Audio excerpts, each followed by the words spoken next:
प्रदेश भाजपा के विधायकों ने आज बजट पर चल रहे वाद विवाद के बीच सदन से वॉकआउट किया। सदन के बाहर मीडिया से बात करते हुए भाजपा प्रदेश अध्यक्ष एवं पूर्व मुख्यमंत्री बाबूलाल मांझी ने कहा कि विधानसभा अध्यक्ष सदन को मनमाने ढंग से चलाना चाहते हैं। सत्ता पक्ष को बोलने में तरजीह दी जाती है, आसन के द्वारा ज़्यादा समय दिए जाते हैं। कहा कि वही जब विपक्ष के सदस्य जब बोलने के लिए खड़ा होते हैं तो बार बार टोका-टोकी की जाती है। आज भी कुछ ऐसा ही हुआ। भाजपा विधायक नीरा यादव जब सदन में बोल रही थी तो सत्ता पक्ष के विधायकों ने टोका और कहा कि दुर्भाग्यजनक है कि आसन से उनको संरक्षण प्राप्त हुआ है। श्रीमती नीरा यादव ने स्पीकर महोदय से टोका-टोकी में बर्बाद समय के बदले समय की मांग की तो अध्यक्ष ने अस्वीकृत कर दिया। यह पूरी तरह से मनमानी है। सत्ता पक्ष के इशारे पर विपक्ष की बातों को दबाने की साजिश है, जिसे बर्दाश्त नहीं किया जा सकता। भाजपा के विधायकों ने आज इस मुद्दे पर विरोध दर्ज करते हुए सदन से वॉकआउट किया। झारखंड मुक्ति मोर्चा द्वारा खनिजों की नाकेबंदी की घोषणा के सवाल पर श्री मांझी ने तीखी प्रतिक्रिया दी। उन्होंने कहा कि यह झामुमो की पुरानी आदत है, ये सब केवल कोयले की अवैध ढुलाई के लिए दिखावा है। उन्होंने आगे कहा कि आज प्रतिदिन धनबाद बोकारो से 400-500 ट्रक कोयले की अवैध ढुलाई हो रही है, जिसे राज्य सरकार के इशारे पर पुलिस प्रशासन को पूरा संरक्षण प्राप्त है।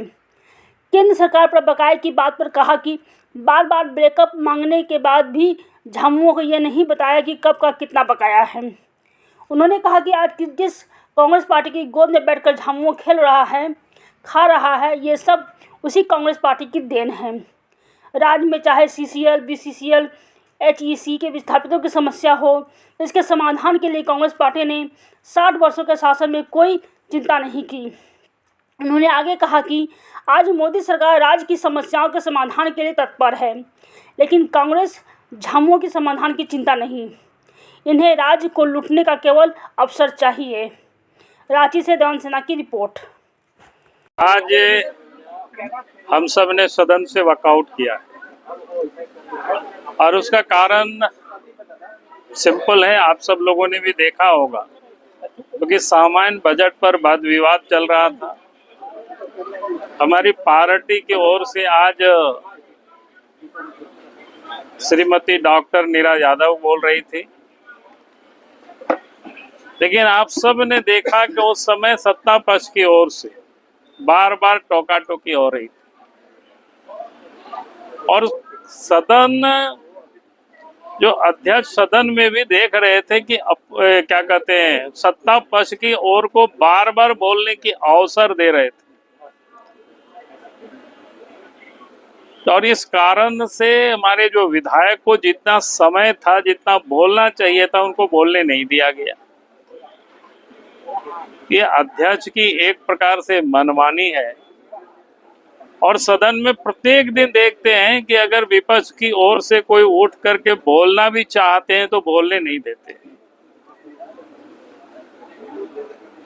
और जितनी समय तक उनको टोका-टोकी में उनका समय को बर्बाद किया, उस हिसाब से उनको और समय देना चाहिए। बार बार नीरा जी आग्रह करते रहे अध्यक्ष से कि हमें हमारी समय को इन लोगों ने बर्बाद किया, इसलिए और समय दिया जाए, लेकिन अध्यक्ष जी ने एक भी नहीं सुना। इसलिए हम सब ने यह तय किया कि जब उनको बोलने ही नहीं दे रहे हैं और मात्र 2-4 मिनट के लिए और समय मांग रहे थे, तो हम सब ने तय किया कि भाई इस प्रकार की मनमानी अगर अध्यक्ष सदन को चलाएंगे तो हमें इसका विरोध करना चाहिए और विरोध प्रकट करते हुए ही हम सब लोगों ने सदन से वॉकआउट किया। बार बार वो केंद्र सरकार को धमकी दे रहे हैं, आंदोलन होगा। अरे वो तो इसलिए कर रहे हैं कि आप सब लोग पता कर लो, क्योंकि वो चाहते हैं कोयला रोक करके और इलीगल कोयला ट्रांसपोर्टिंग करावे, बेचे। मेरे पास जो जानकारी है, धनबाद बोकारो के इलाके से प्रत्येक दिन, ये तो वहीं से विधायक आते हैं, मैंने इनसे बात नहीं किया, लेकिन जो मेरे पास जानकारी है 400-500 ट्रकें रोज इलीगल यहाँ से पार कराए जा रहे हैं और पुलिस के संरक्षण में टपाए जा रहे हैं।